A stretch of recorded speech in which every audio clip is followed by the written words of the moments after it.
What's up people, Orseofkorse here, coming at you with another Paragon deck build. Today we're going to be looking at Serath again. I've kind of switched up her deck a little bit and I like this one a little more, so I want to do a second deck here. So let's go ahead and start out. So prime card, we take the Warlord, 60 power, 100% damage bonus, like that. She's that melee carry, so you want her to hit hard. And the consumables, health potion, strike token. You could throw a mana potion in there if you want, but the extra damage seems to help me, so that's what I go with. Now down here we have the throwaways and the deck proper. Now for this deck I went lifesteal, crit bonus, and attack power. So I didn't even go attack speed in this build, and it seems to be working pretty good for me, but I'll leave that up to you, see how it works for you. Yeah. So since this is at the top, we'll do this first. So Assassin's War, this is one of the cards that I keep in my deck. I may build this early, I might build it late. Sometimes I equipped it, but I don't equip it out. You know, I don't upgrade it. So it's up to you how you want to play it. But I always keep a ward in my deck, a Shadow Ward, Scout Wards, just because I want to have that vision.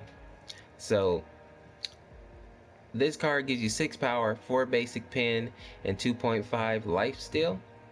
The reason I have it though, of course, for the Shadow Wars, you want to have that vision, you do not want to get ganked.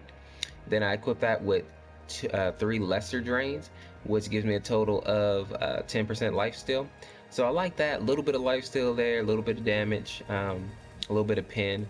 So I like this card, mostly for the vision though. Now up here, if you want, you can also put a Scout's Ward.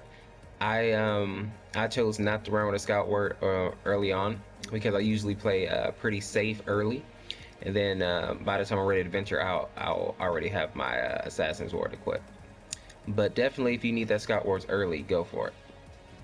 Now the next 3 cards I have are all the same. They're all Silver Spears, and so Silver Spear gives you 6 power, 1.4 health regen, 30 mana, and then 6 power.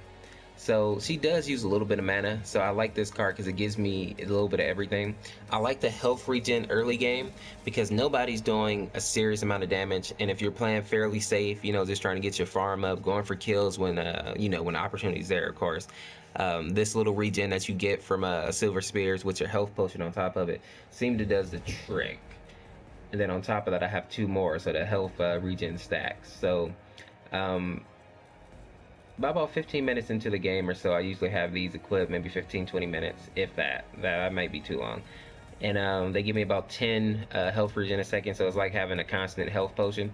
And this is good early game because it helps me not to die, actually. Another card that you can use is the Adamant Edge. You can switch the Silver Spears out for the Adamant Edge. You go for more damage.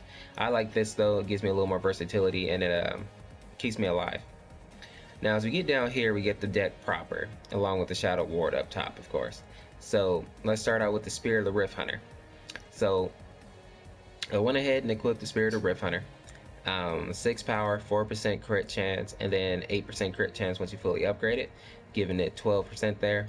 And then I equipped it with 3 wounds, giving me another 24% crit, giving me 36 crit total.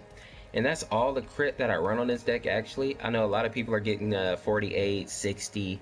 I'm running 36 on her build right now, and that seems to be working for me. She's not critting every hit, of course, because you're not 100%, 72%, something crazy.